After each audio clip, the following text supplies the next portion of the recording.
happening with the last show I was doing. A lot was going on, and I want to apologize for that. So, in the last episode that I was on, we was talking in regards to the four kings. Well, I'm going to strap that. I'm going to, yeah, as they say, we're going to ball that up. I'm going to ball that up. Um, Tonight, we're going to talk about, for this particular episode, what noble thing can be accomplished than the illumination of the ignorance, than the joyous labor of service. So, in other words, to those Masonic brothers and sisters, to illuminate their ignorance, to bring them from darkness to light, is the good news that Masonry must project. So, before I go any further, we're going to definitely, oh, the color of, really? Oh, wow. Okay. What channel is that, Ruben? What channel is that? That may be something interesting. So, as we I need to go back. Okay, there you go.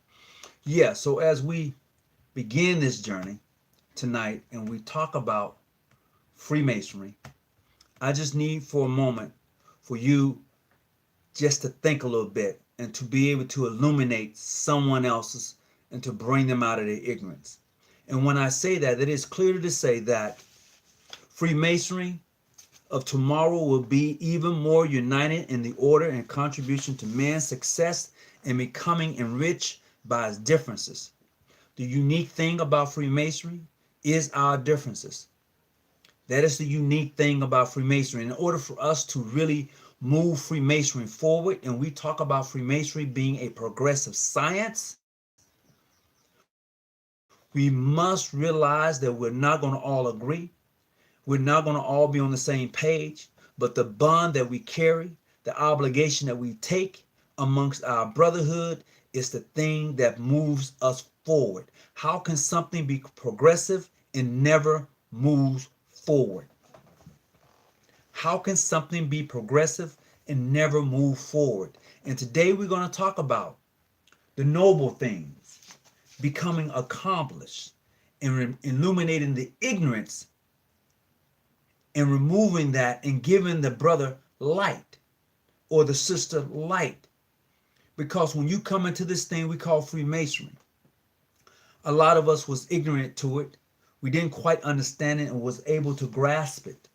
Masonry speaks a language by using symbolism to teach that language, for which it instills in us a way in how we should treat our brothers of the craft, our sisters of the order. And if you have not yet been illuminated, if you have not yet figured it out, then you must be in the wrong lodge. All I can say is get out. You must be in the wrong lodge. So today we're going to talk about those very essence of illuminating each other, taking a candle and lighting the next candle, raising the next brother up. We're going to talk about those things that makes a good master mason, that makes a good sister of the Order of the Eastern Star, taking those five attributes of those stars and applying them to our lives. We're going to talk about what does it mean and how can we do that to help the next brother to become a better brother, not cutting him down but raising him up. How can we do that in just the pure essence, the of brotherly love, relief, and truth? How can we apply that if you're not practicing that? How can you tell me that you appreciate me and you don't practice masonry? You're still hung up on some issues and you haven't yet built or you haven't yet gotten over it. I'm just saying, when I begin to study and when I begin to read certain things for myself, it elevates me. In other words, the higher I climb, the clearer the vision. Don't quit.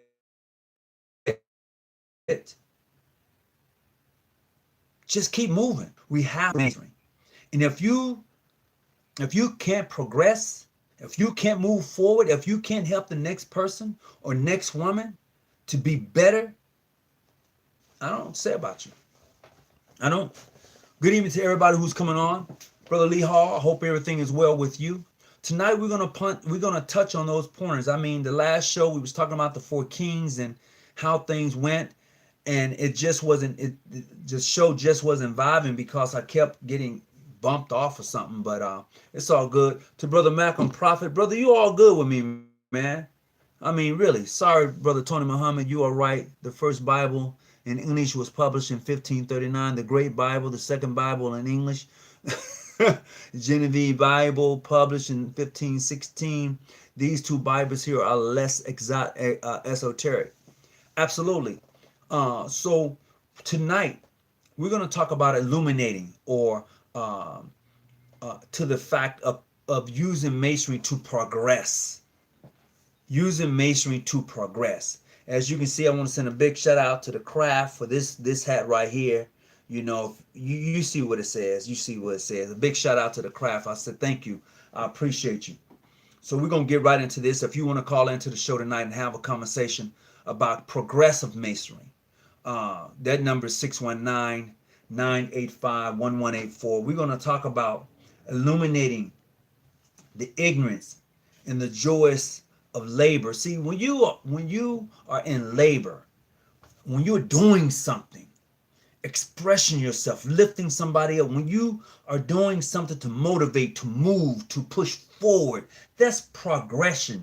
That is a progressive point in regards to Freemason. But if all you ever going to do, as I've said before and I said again, is tear down the next man, you're not willing to illuminate. You're still in ignorance. You're still in a point of darkness.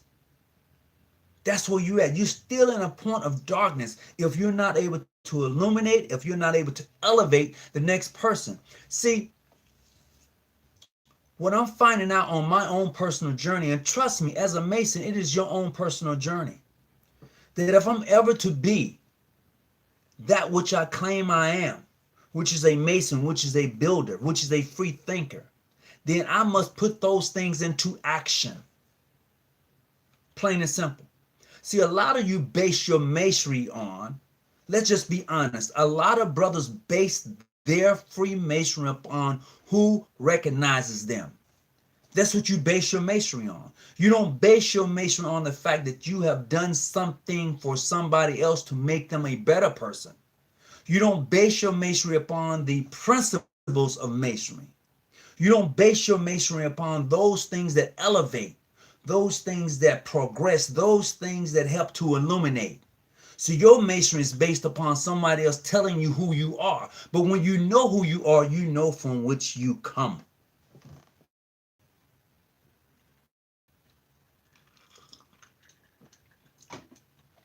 No man ever tells another man from which he comes when he know it. You can't. When another man is looking for someone to tell him from which he comes, or to say that you are who you already are, then you are lost. You never depend on another person to tell you who you are. You should grow and in your journey learn who you are. You will come to find out who you are. This is why it's important that when you become a Mason, or even when you become an Eastern Star, you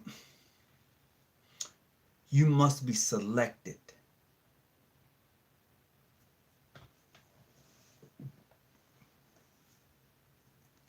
Today we don't do that. And I've been on this for a minute. That you should be selected to be a Mason. You should be. What you are is that ask them, or you're waiting for someone to ask you. This is the uniqueness of Freemasonry in its beginnings of the mystery schools. So those people who were selected to come to the mystery schools understood this was a journey. They understood this is a progression. This is just that moment in time where it's going to move you forward, where you're going to be able to illuminate someone else along the way. This is why it was such a private entity. It was held in such secrecy. This is why that was. As you begin to read and understand Freemason, you should come to that conclusion. If you don't, then the conclusion you should come to is that Masonry is a progressive science. It continues to evolve.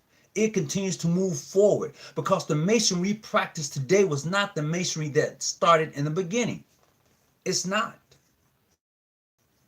Just as those four kings I was talking about in the early series are not the four kings that I mentioned in the Bible. Their names have been changed. I don't know why they was changed. Maybe it was changed to protect their identity of some sorts, but their name was changed. So when you think about Moses, King Solomon, Abraham, and King David, those names represents other living, those kings that actually live. See, we could talk about things, but until you have the evidence to prove it, you could talk till you're blue in the face. I'm not talking about speculating. I'm talking about factual. See, a lot of Masons believe that they're speculative, and they are speculative because they don't know from which they come. But when you understand from which you come, then you no longer speculate. See, speculate meaning something that you don't know, that you continue to like kind of look at, kind of like, I'm not really sure. But when you know from which you come, you're able to answer the question. You're able to identify and say, this is from which I come. This is who I am. And when you come to that point in Freemason, when you come to that point in the Order of the Eastern Star, then your journey, the journey that you're on, some of us will get there, some of us will not get there. But we cannot sit idly by and just wait on someone else to identify who we are. I know who I am. Hold on. And joining me, this one didn't go so well. I kept having a lot of buffering in it. So I'm hoping that we would do better with this particular episode. This episode is still called From Which Come You. Which come you. And I know a lot of us know what it says in the ritual, but have you studied that? Have you seen that for yourself? What do you know about the Holy St. John's? One represents the summer and one represents the winter. And why do they represent that? One is death and one is life. Why is that? Why do we say the Holy St. John's? You know, I have a whole lot of questions, and I find my answer for myself, but there may be this inner apprentice. There may be this new member who's looking to become part of the Fraternal Order of Freemason, who maybe wanted to be an Eastern Star. And they have these questions that they've come across. Oh my goodness, what questions do we get? And we must be able to identify and talk to them legitimately about the organization itself. We must be able to do that. But when you can't do that, when you can't identify and tell a brother or a sister about what the organization is all about, then you do yourself a disservice. Big shout out to Khalif Shrine Temple number 4. Welcome aboard, everybody who's coming on. I appreciate you. I really do. Thank you. Thank you. So tonight we're talking about From Which Come You. And before that, we talked about those 4 kings and why their names is not mentioned in Chronicles in the Bible. They're not. And we look at those names that could be taken and put into their place. But we must remember that we must be individuals who are Masons. Are you that person? Are you? I mean, legitimately speaking, are you that person? Or are you just someone who likes to talk about being a Mason, but you don't show the example of what a Mason is? I mean, inquiring minds wants to know. They really want to know. So if you want to call into the show tonight, please do so. I don't know if the administrators are on right now or not. That number is 619-985-1184. If you want to call in tonight, you're certainly welcome to do so. As I try to get, shucks, this is not coming up tonight. There you go.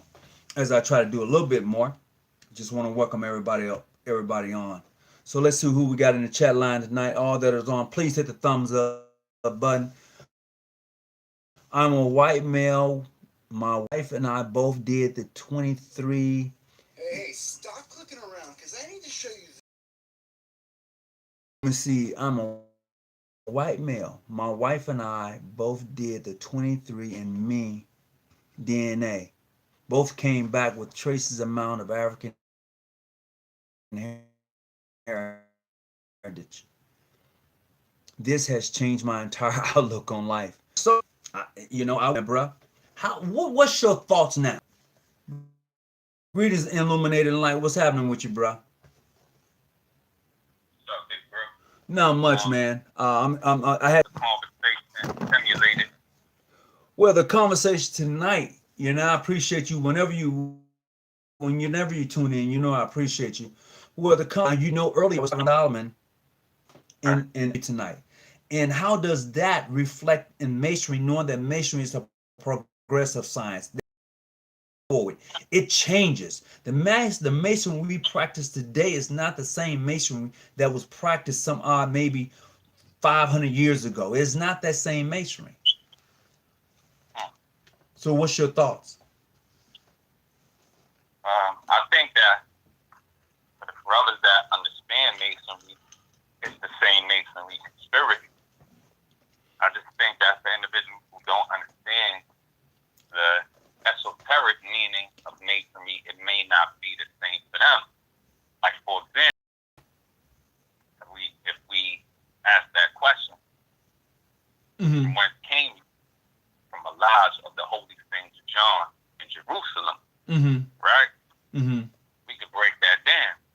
Okay. We could break the word lodge down esoterically and understand that the lodge is symbolic of the universe. Mm-hmm. The first three catechism makes that clear.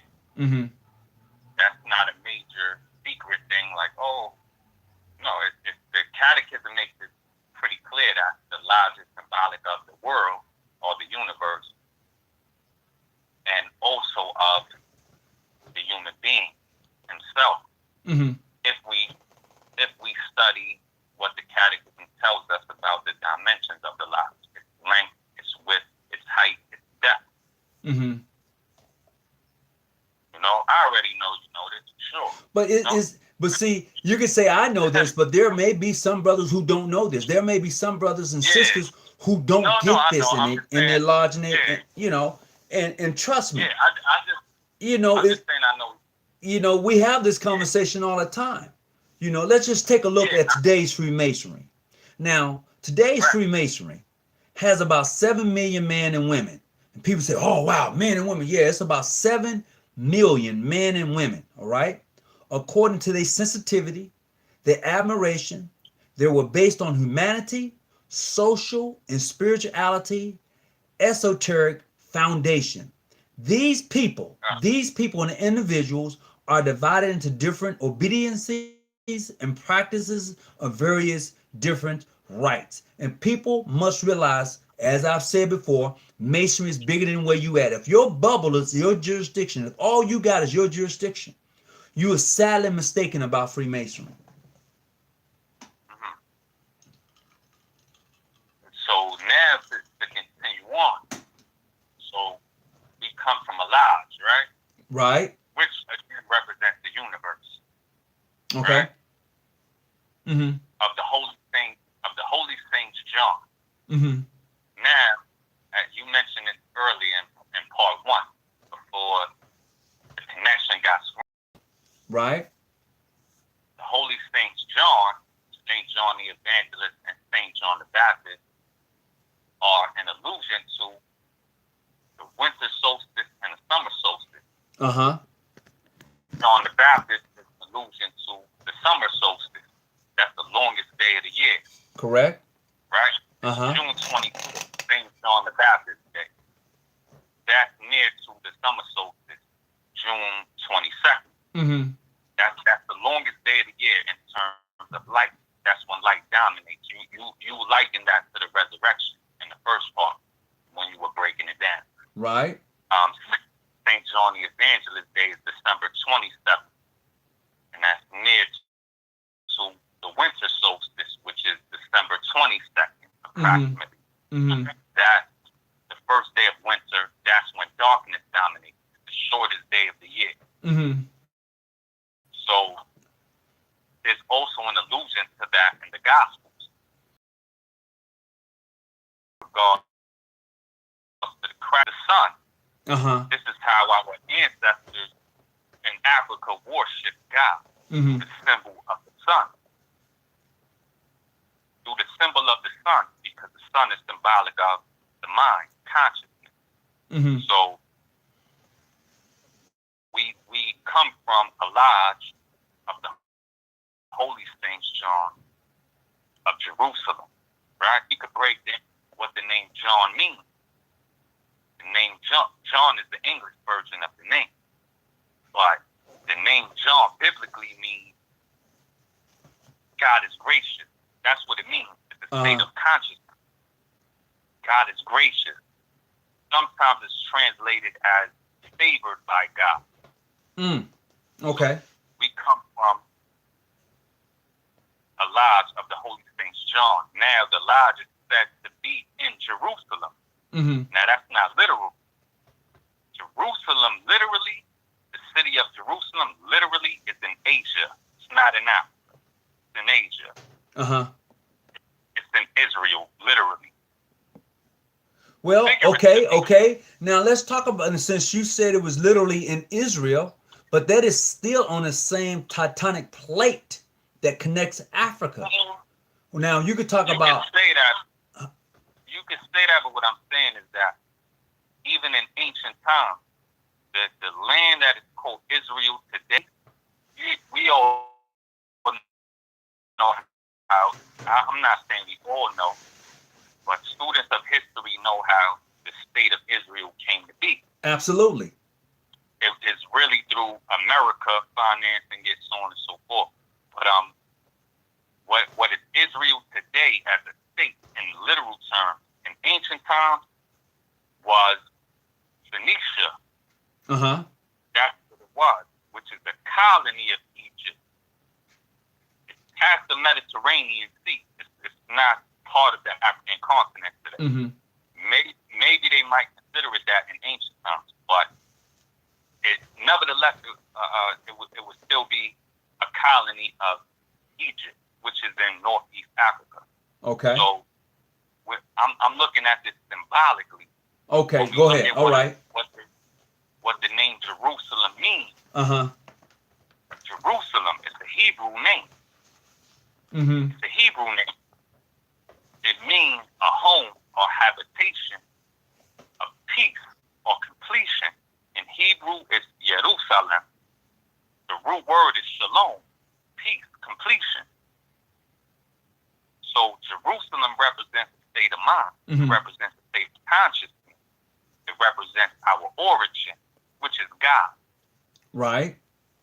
Even if you look at the name Israel, which in Hebrew is Yisrael, it means God rules, Mm-hmm. or El rules. God is the ruler. So when the Catechism tells us that we come from a lodge of the Holy Saints John in Jerusalem, that's symbolic of a state of consciousness. It's not about Okay, so when you say that it is a state of consciousness, then it is a state of consciousness where you continue to progress, or do you regress? I mean, because some of us seem that we're stuck in some places and can't move forward in Freemasonry. Yeah, so it's a state of progression, evidently. Mm-hmm. It represents that state of God consciousness that we're supposed to achieve. Mm-hmm. It's like with the whole mystery of Freemasonry. Hiram Abiff, if you limit that to, you have individuals who say, oh yeah, Hiram Abiff is just a black man. If you limit that to that physical state of consciousness, you're lost. The ancient Egyptians, you got to remember something. The ancient Egyptians, when they were the cream of the crop, I'm saying in literal history. Uh-huh. Ancient Egypt, Northeast Africa. And the ritual tells you that the cornerstone of the work is in the northeast corner. The ancient world is Africa. That is true. So in saying that, I'm gonna Alex Fitzgerald asked the question. I'm gonna go back. He asked the question that let me see. He asked, I'm gonna go back. Alex actually, it was a pretty good question. Alex asked. He said, Brother Hawkins, asked the caller if he believes King David and Solomon were pharaohs, because the temple would then be in tennis Titans, Uh, Tanis. um, I would say this. I would say that when we're dealing with ancient religion, right? Uh-huh. Ancient religion is predominantly mythological. For example, if we study ancient Kemetic, which is ancient Egyptian, religion, which is African, Mm-hmm. right? Mm-hmm. There are different African traditions. Don't get me wrong, Correct. but the Egyptian African tradition was, of course, the primary. I'm not saying it's superior to Yoruba or Ifa. I'm not saying that. I'm just saying that as far as world history is concerned, the Egyptians reached the pinnacle of not only spiritual understanding, but even material civilization. So, Right.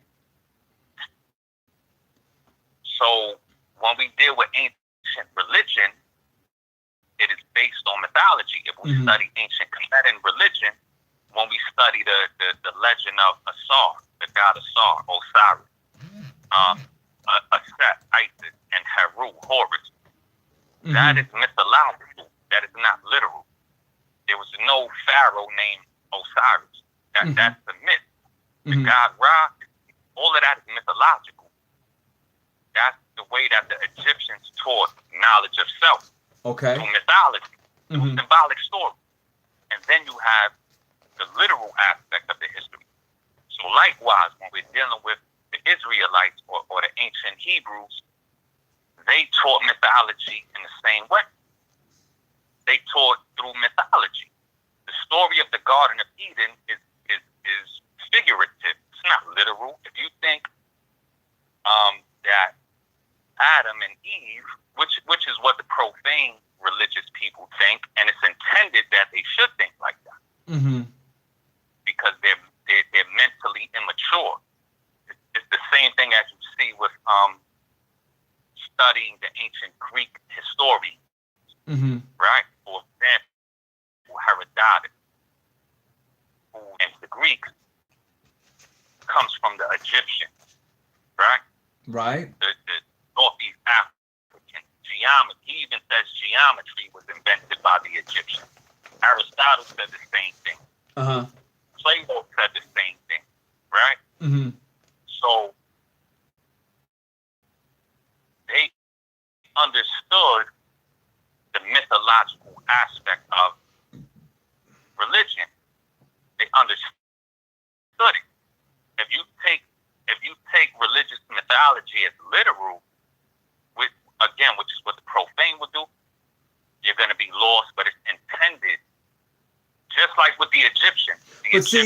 But see, this is what we all do. This is what a lot of us do. We take things literally instead of looking at it from another point of view, as far as, like I like to say, esoteric, instead of looking at it from there, because there's a lot of things that people teach and they have hidden meanings behind what they teach. Freemasonry is one of those things. But what happens with Freemasonry, what has happened to Freemasonry, is because we have brought politics into Freemasonry, and nobody can say we have not, we have. And because we have brought our own ignorance into Freemasonry, therefore, as we look at it today, it has lost some of that glit and some of that glow. Because we have put Freemasonry in a box. And when you do that to something that's not meant to be in a box, you put that light out. And see, Freemasonry light is not meant to be hidden under a bed. It is meant to be set upon a mountain.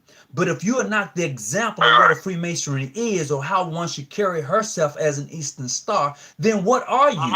You're still ignorant. You're still lost in light. You're still having a reflection in the mirror and not gone past that. And this is why we find Freemasonry such a bad state as far as how we have done Freemasonry. We have done Freemasonry badly, you know? But I think, again, if we study the history of man, humanity, we'll gain a better understanding. For example, sisters was telling me recently, right? Mm-hmm. Who she's a Mason now, but she came in under the Order of the Eastern Star Prince Hall Mason, PHA, Prince Hall Mason. Wait. You mean to tell me you have a sister that was a member of PHA, but now she's a Mason? Yeah, she's a Freemason now, like a woman Freemason. But okay, when she came into this whole thing, using this, this whole thing that we deal with, she let me know on a one-on-one basis, like, right. yo, I feel like I got duped, because she's taking every degree in the Order of the Eastern Star under Prince Hall affiliation. Okay. So she's like, yo, I feel like I got duped. You know what I'm saying? She's like, yo, well, these people are teaching me literal Christianity, and now I'm seeing real talk. She's like, yo, I'm seeing now that that's not what it is. I knew there was something more to it. I knew it. Spiritually, she's like, I knew it in my soul, that it's more to it. So, it's a part of the journey. You have the exoteric and you have the esoteric. So, when you look at Freemasonry throughout the world, right? Mm-hmm. If an individual is really into it, they're going to see pretty much as you state oftentimes. There are different aspects when you're dealing with so-called mainstream masonry, Mm-hmm. That was designed to be exoteric. It was designed like that because those individuals were meant to be the carrier of the flame. Mm-hmm. Their whole job is to carry the rituals of our ancestors. That's it. It's not intended. This is why, like Brother Albert Pike, even though, I know a lot of individuals, see I know. Albert Pike, you don't have to explain it to me. Go ahead. I got you. Right. But he says in his works, Morals and Dogma, Legenda, the porch in the middle chamber, he talks about this stuff in all of his books. He's like, listen, masonry is not intended for the average person coming into Freemasonry. It's not intended for the masses. It is intended that he should imagine that he understands what is being taught. Mm-hmm. This is what the best Masonic scholars tell you, not just Albert Pike, Manly P. Hall. The list goes on and on. It's not intended for the common cat coming into Freemasonry to understand what Masonry really teaches. It is intended that he should believe he understands. Mm-hmm. That is all. And that's because the purpose of profane or exoteric Masonry is simply for you to be the carrier of the rituals, landmarks, and customs of our ancestors. But now when you take it further, it's like when cats say, oh, Ancient Free and Accepted Masons as the organization, the lodge system that we practice today. Oh, it started in Europe. Certainly, you're right about that. As far as the organization of Ancient Free and Accepted Masons. But the philosophy of Freemasons goes all the way back to Africa. This is why when I pulled these cards, like, yo, have you ever read the Maxims of Ptahhotep, the ancient Egyptian philosopher who lived in 3000 BC? Have you read his book? It's a historical fact. He uses Masonic language in that book. You cannot mistake it. Even if you read the Bible, the Holy Bible itself predates. The Holy Bible is not older than religion. Then it's not older than ancient Egyptian religion, but the Holy Bible is certainly older than the lodge system that we practice today of Ancient Free and Accepted Masons. I'm talking about the lodge system. Correct. So even if you read the Bible, in the fellow craft ritual, you have chapter 7 of Amos, right? Uh-huh. Book of Amos. Does it not tell you that God stood next to a wall with a plumb in his hand? Yep. Huh? Yep. That's Masonic philosophy. God stood next to a wall with a plum in his hand.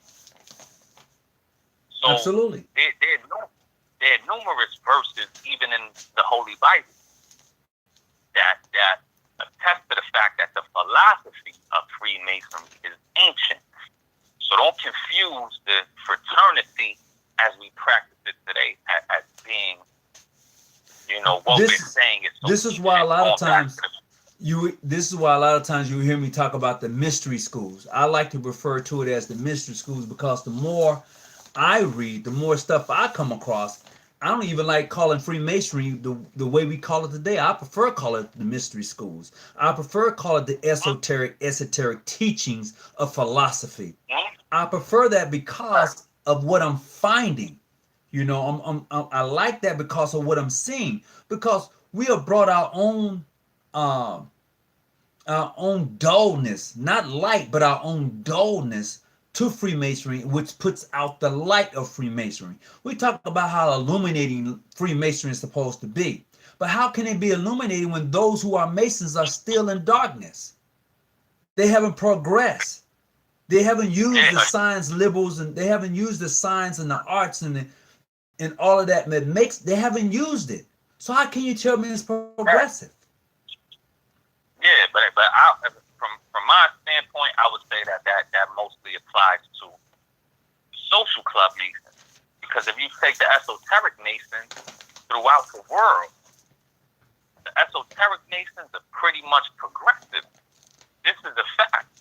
The esoteric Freemasons are very progressive. They are. Whether that so it exists. So now, if you try to beat a dead horse, it's like you could tell an exoteric Mason, right? You could tell him, let's say with our regalia in the lodge, our customary regalia in the organization of ancient free and accepted Masons. You could tell him, look at the typical regalia of a pharaoh of Egypt. The pharaohs wore an apron. They wore a collar called a wafek. Right. That's what it's called. It's a collar, right? They also wore the same wristband. Nothing to do with masonry when you know, and I know that it does. Of a pharaoh. As humans, we share customs. Even when you deal with judicial systems, right? Law, order, politics. All of that's coming from our ancestors because they laid down the foundation. Right. And the children who they gave birth to, their offspring, spread throughout the earth. And spread that type of knowledge, those type of customs. One person asks, he said, I think that's Prince Finley, asks, what happened to all the books in Alexander, Egypt, telling that they are digging for years and only finding a couple scrolls? Well, that library that he raided was burned. He took some books, but that library was burned. Listen. Think about this, right? A lot of that, don't get me wrong. When Christianity became the world religion, right? Right.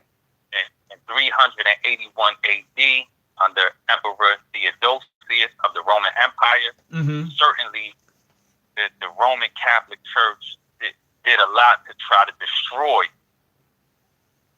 the proof or evidence that Christianity was really a remake, right? Right.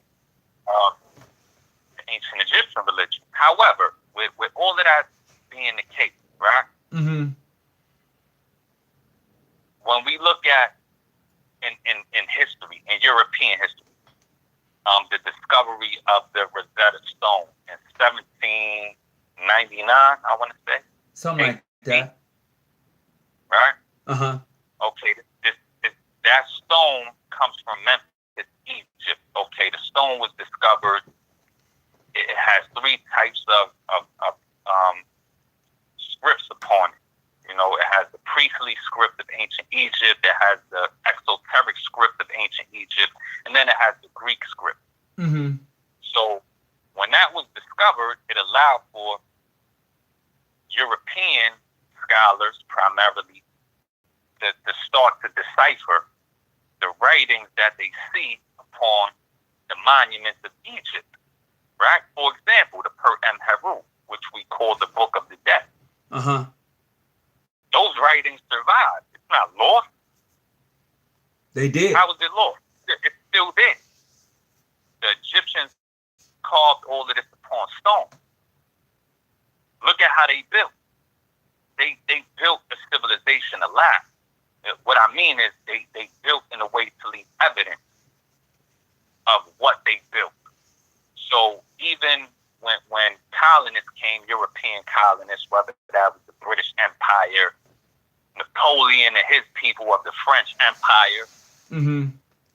they couldn't do shit. Pardon my French. They blow the pyramids up, No, they're still there. You know what I'm saying? There were certain things they couldn't destroy. So the hieroglyphics remain. Mm-hmm. They're there. They're there. This is why ancient Egyptian history remains. Mm-hmm. You can look it up. The problem is this. The problem is that so many so-called minority, for lack of a better term, have been brainwashed. And I'm not saying that they're not so-called minorities who are not in tune with the ancients, the true ancients, the medieval times. Like in mainstream Masonry, when they talk about the guilds, like the guilds of the Middle Ages, Mm-hmm. the European guilds, that's not ancient times. 500 AD is not considered ancient time. Mm-hmm. That's the Middle Ages. When you deal with the ancients, we're talking about BC times, quote unquote, before Christ, even though Christ is not a historical person, but Right. BC times, those are the ancients. Mm-hmm. And all the evidence is there. But if you're hell-bent upon sticking to European customs and traditions, you're never going to see it. You're going to do everything in your power, Mm-hmm. even if you're a black man or black woman, to refute Right. what is factual. You're going to do whatever you can do to refute what is factual. Uh-huh. But what is factual, as far as in the mundane sense, as far as where we come from on a physical level, but that's just the physical level. Mm-hmm. Everything's going to bring you back to Africa. You even have people today, sadly, but I understand where they're coming from, because subconsciously they've been poisoned so much, they want to disassociate themselves with being black. Right. But see, here's They'll say, here's where we come into play at. After we give after we've done all we can, after we have given illuminated light and definitely interjected the esoteric into play into Freemasonry, based upon the information you just shared, a lot of people is not going to get this out of their Masonic lodges, and this is what disappoints a lot of people when they go to their Masonic meetings. This is where you find Masons be like, this is where they become disappointed at, because they don't get this in their meetings. This is where they actually should be getting this information from, literally speaking. Because what happens is that most what you call regular Masons, they would tell you, well, you know what, if you're not with Scotland, Ireland, France, or the Grand Lodge of England, then you are not a Mason. But that's a bald-faced lie. And this is what this is what Masonry has come to. And we have only with them. Listen, only with them, brother. You keep this in mind. This is why we have that foresight. It's like even with the ancient Greek mysteries, right? Uh-huh. Which are very profound. There's a character called Prometheus. Right. He's a titan. He's one of the original gods. Mm-hmm. You know what I'm saying? One of the elder gods in their tradition. And Prometheus' name means foresight. You know what I'm saying? It means to be able to see ahead. Wisdom, foresight. Right? Right. And the perfect point of our entrance, the virtue alluded to, is prudent, foresight. So when you look at these particular type of Masonic organizations, if you want to call it that, they're dying. They are. This is why you could go on Facebook and you can see join. You get what I'm saying? Right. Join the Scottish Rite today. Get your 32nd degree, because they're dying out. They're losing their building. They're losing their property. Because ain't no serious student of the ancient mysteries trying. Years tops.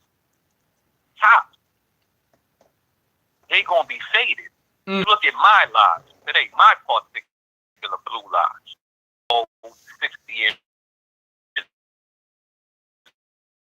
So baloney. See, This thing. whole point of the you're getting the fulfillment of what a person wants. Is it really the driving force behind you wanting to be part of such a great rest in life? Is someone breaking the key or opening the door for you, saying, hey, this is how you should proceed in this direction to accomplish what you're looking to accomplish? Are you getting those instructions out of your lodge more so than the instructions of you shouldn't talk to John? I mean, this is where we're at. Yeah, look, we get it, but what I'm saying is, look at cosmic law. This is what the ancient initiates taught. The universe is governed by law, right? This is why, for example, like we may say in Freemasonry, this is not like a universal question and answer, but a lot of Masons will ask, what does the pillar of wisdom rest upon? Truth. Truth is the virtue of Freemasonry. So when we understand the universe and how it works, you can't defeat the truth. That's a fact. Individuals may doubt. They may doubt that truth is going to prevail, right? They may doubt that. But look at what happened. The universe is based on truth, natural law. You cannot beat the universe. You're not going to beat it. The plan of the universe is what's going to prevail. So when you understand these natural laws, for example, the law of attraction, right? Every Freemason who is sincere in his heart, right? I'm certain upon it. Every Freemason that is pure in his heart, and I can say the same thing with my lodge. As former Prince Hall Masons as a part of my lodge, former mainstream Masons, they come. You feel me? Because their heart is pure. They come in with the right intention. Everything that you see symbolized in the ritual when it comes to the qualifications of a true Mason, when an individual is really that, and in terms of his or her vibration, the law of attraction is going to prevail. And they're going to find that which they seek. As far as those who are unqualified, right? They're not going to find it because their vibration is not on the level. It's not correct. So they're going to stay with the social club thing. Trust me, you have cats who be like, yeah, you know this, you've been around for longer than me in this masonry thing. You have cats like, oh yeah, I'm sincere about being a Mason, but really, their vibration, their mental vibration is, I want to be associated with the square and the compass because I want somebody to look at me like I'm great without putting work in. I just want to be associated with this without putting work in. But see, that's the unique thing about masonry and those long ago Masons. And when I say long ago Masons, I'm talking about those Masons who put in the work. And you identified them based upon their work. So you say he's a famous guy and he's a Mason. Yeah, because he put in the work. If you put in no work, you get no reward. And people want to work and claim that they're a part of something and never work for it, never put forth the initiative to see it grow. So they just want to claim that they are part of it. And this takes away from the the glow of Freemasonry. It takes that energy down a little notch. You know what I mean? And so it's going to be left up to brothers like myself, brothers like you, and other brothers that I personally know of, be it on the Prince Hall side or whatever other jurisdiction you want to call it. I know because I've had conversations with them in regards to the uplift of Freemasonry. Yeah, and look, I'm not trying to be a prick or nothing like that, right? But look at your spirit, right? Look at who? Your spirit. Okay. You, okay. as an individual, you represent ancient, free, and accepted Masons, right? Mm-hmm. I'm speaking from an urban perspective. Okay. Right?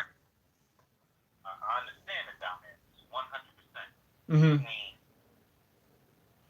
Hold on just a second, okay? Hello? Okay. All right. Like I have to tell certain Caucasian Masons sometimes.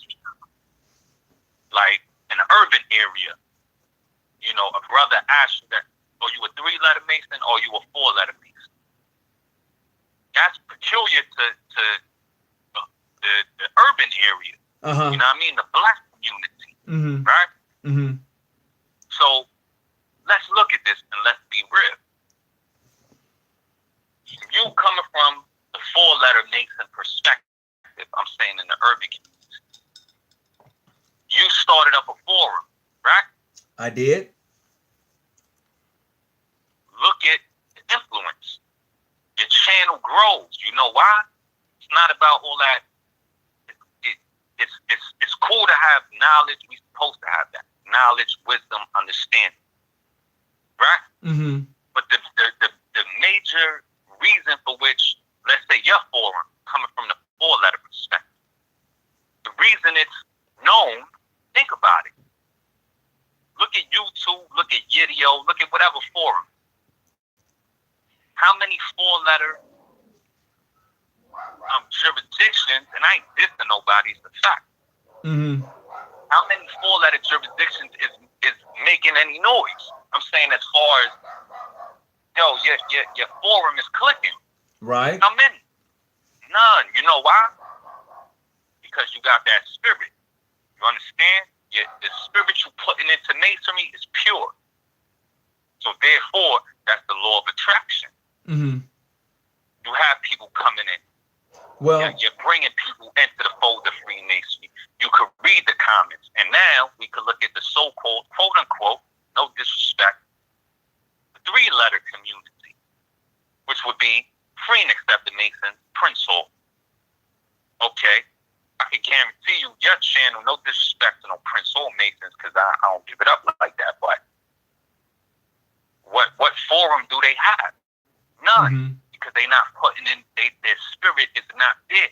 They have certain brothers whose spirit is there. It's just that they're not on the level where they understand themselves truly to be the sun, right? The mm-hmm. light of light, the mm-hmm. light of enlightenment. So therefore, they don't go out and start teaching.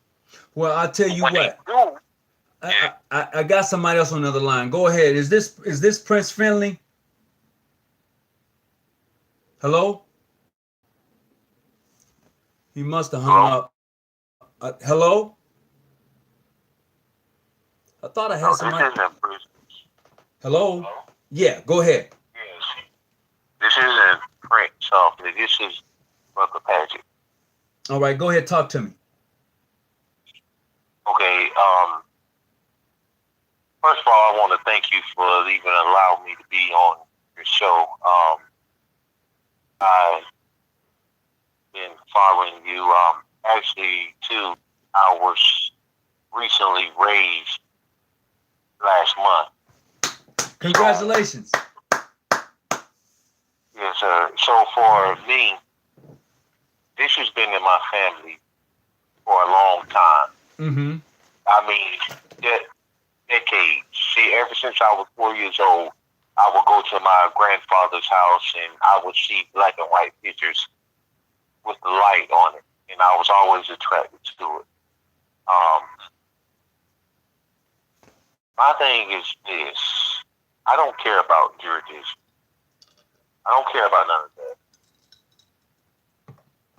Why is it that we just can't all come together if we all wearing the same thing, which is the light? I mean, because we have a lot of these young brothers around here being misled. I decided to wear my light 2 weeks ago at work. Mm-hmm. If you don't mind me saying what I have to say. No, go ahead, brother. The first thing he said was, I always knew you was different because you don't speak much. Mm-hmm. But when you speak, you talk with sense. Mm-hmm.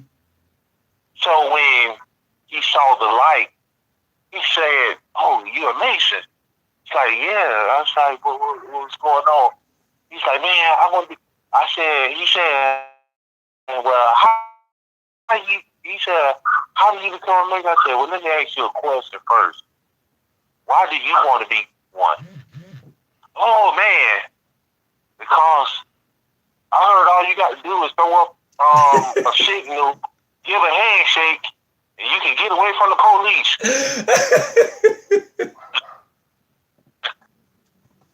Oh, man. I'm like, really? This is what it's come to? It's hey, bro, it's what's put out there. Come on now, let's be honest. It's what's put out there. We don't necessarily hold masonry close to us anymore.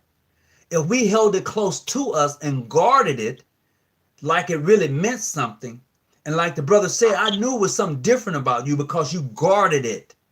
And see, even like now, I read your comment. You said, Tony, if they kick me out of being on here, I'm coming to John G. Jones.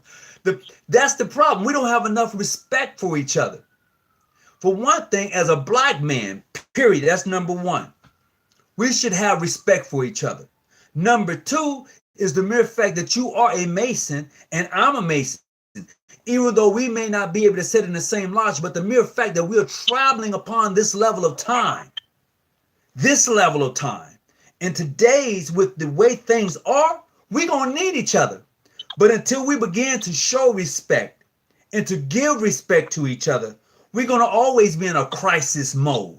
We're going to always be behind the 8 ball. You know what I mean? So this is where we're at. But until we make that change, until we progress this thing called Freemasonry. Me personally, with me respecting this, I respect it. I love it. And I run up on Masons that are so high in the 30s and all that. I lose count of them. I'm gonna be honest. Mm-hmm. And they're of all different colors. Cause here I'm calling from Jacksonville, Florida. Okay. And you have, and this is me. I've always thought that, see, with my grandfather, I was raised up around Prince Halls. Mm-hmm. But it wasn't until I moved to Florida. I'm from Mississippi. Whoa. Hey, that's my home state right there, baby. Okay, yeah, see, I'm from Mississippi.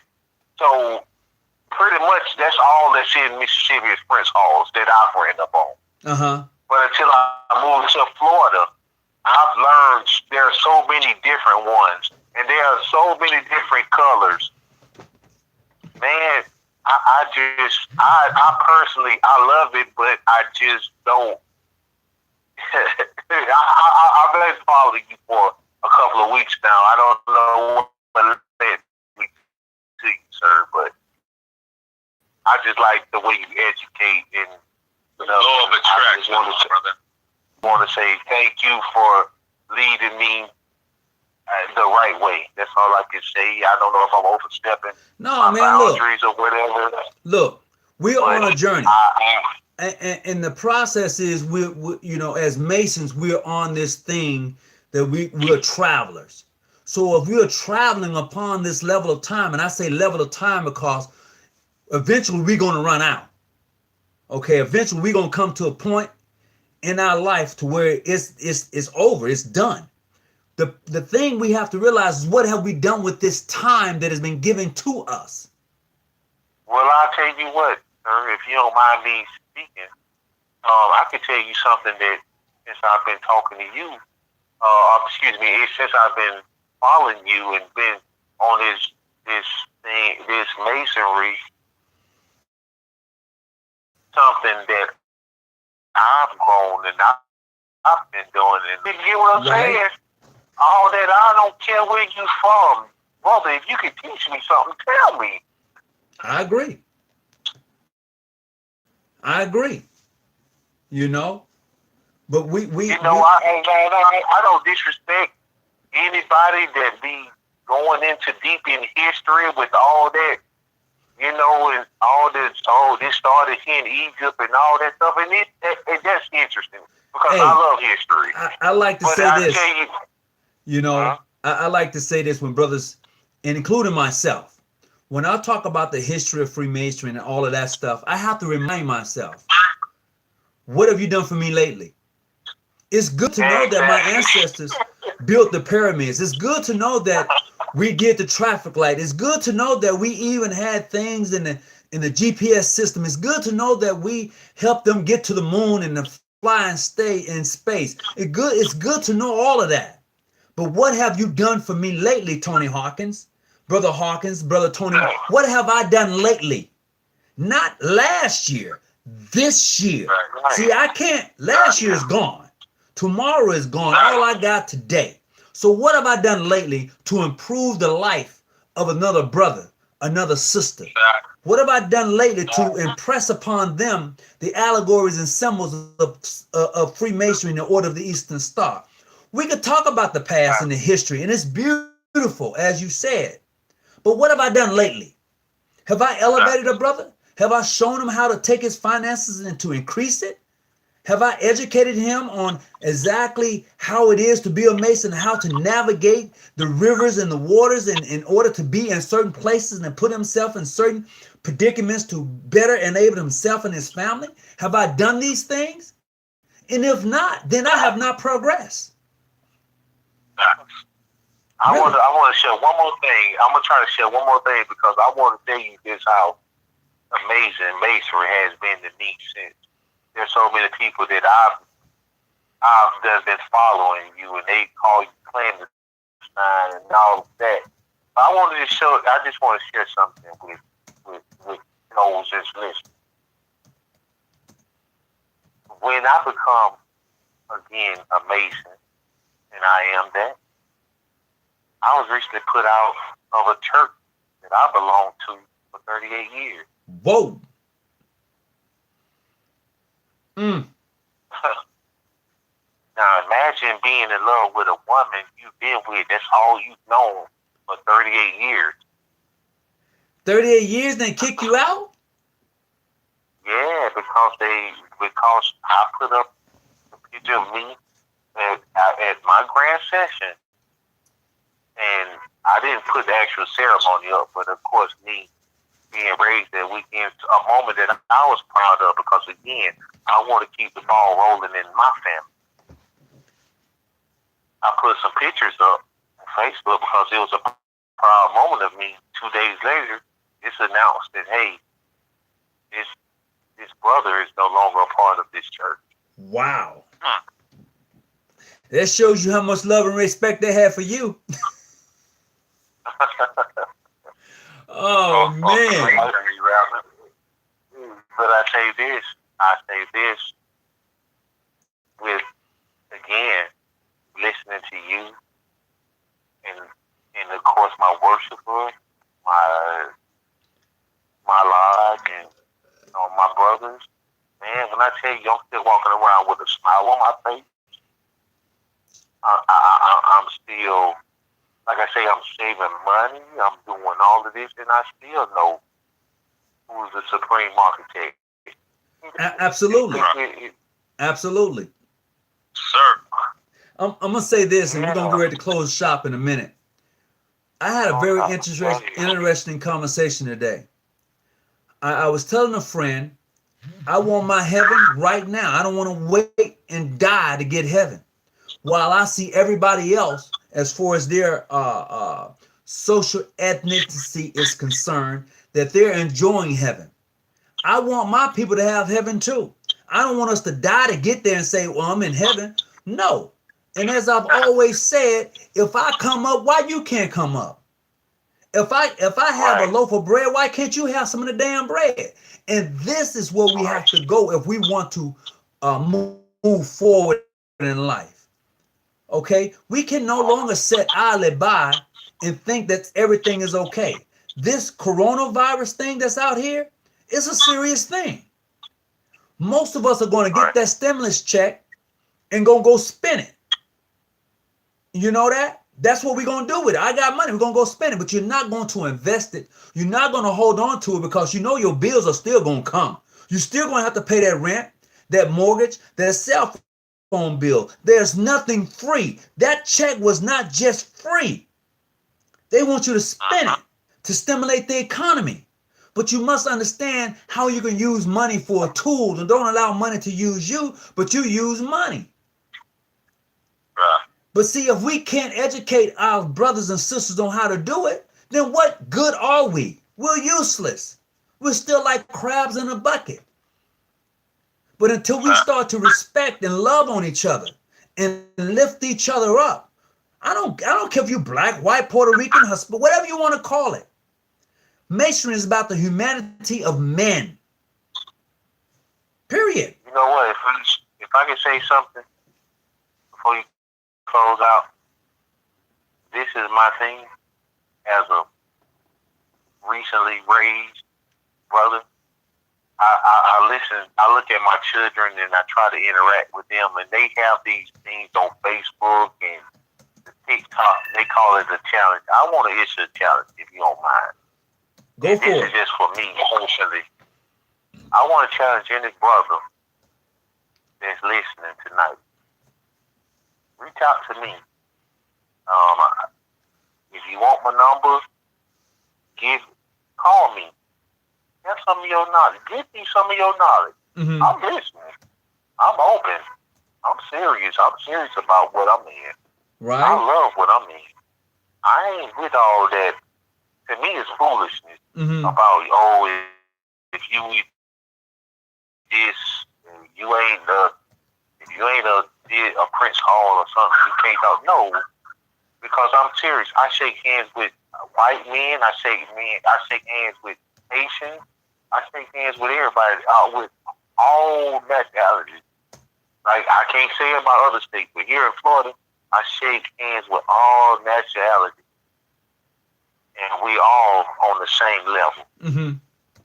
Anybody that hears me and they've been calling this brother a clandestine, I'm challenging you. Call me, give me what you know. I'm listening. Mm-hmm. I'm thirsty for it. I'm serious about it. But this brother here, to me, he's serious. He's trying to at least he's getting out here trying to, as they call it in church, revival. Because if we don't step up somewhere, if somebody don't step up somewhere, man, this masonry is going to go in the wrong direction. And I've seen that. My heart dropped when that young brother said the only reason why he wants to get in masonry is to throw up some hand signals to show the police so he can leave. Well, the thing is, you have to be the example. Yeah, I am being an example because he's talking to me now, and I'm not giving him no information, but I'm showing him, because the response I gave him, I said, well, now I'm gonna give you a secret if you don't mind, and I'm gonna tell you how I get away from the police too. He said, what? He thought I was gonna give him something. I said, well, when they ask for my license and registration, I just give it to them. Mm-hmm. He said, what? I said, yeah, I just give them my license and registration. And I tell them, yes, sir. No, sir. I give them the respect, and they let me go home. Respect goes a long way. Yeah, respect goes a long way. But I'm sorry. I don't know if I talked y'all head off. No, brother, it's really been good. I appreciate you calling in and I hope nothing happens to you as far as with your lodge. I would say this here. No, before I say that, brother, Illuminating Light, go ahead. You got anything you want to say before we close out tonight? Well, we just went off for a second. I can tell you, brother Prince Finley is logged off, so we're back, and I hope that you've enjoyed the show as usual. And I was going to say this in regards to before really buffering, is that there are brothers out there who have found themselves in situations and circumstances within their own jurisdiction, and I would like to tell them that it's going to be okay. The mere fact that you are where you're at and you enjoy your craft, but you're not getting what you want out of the craft, continue to move forward. Enjoy the journey, continue to move forward. And if I can be of any assistance to you, I would definitely be that. And let's enjoy masonry. Let's enjoy masonry. Let's cut out of the let's just cut it out, man, and just really enjoy it. I mean, there's so much that can be said in regards to the beauty of the fraternal order, but we make it up. So with that being said, remember, the higher we climb, the clearer the vision. I'm out.